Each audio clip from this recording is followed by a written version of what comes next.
You want to know what's coming?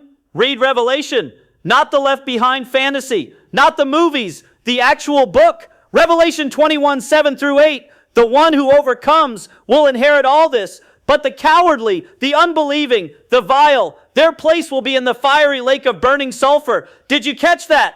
Only the ones who overcome. Not the ones who believed once. Not the ones who prayed a prayer. Not the ones who showed up on Sunday. The ones who overcame. And right next to them, the cowardly. The people too scared to stand firm. Too afraid to be different. Too weak to endure. They burn forever.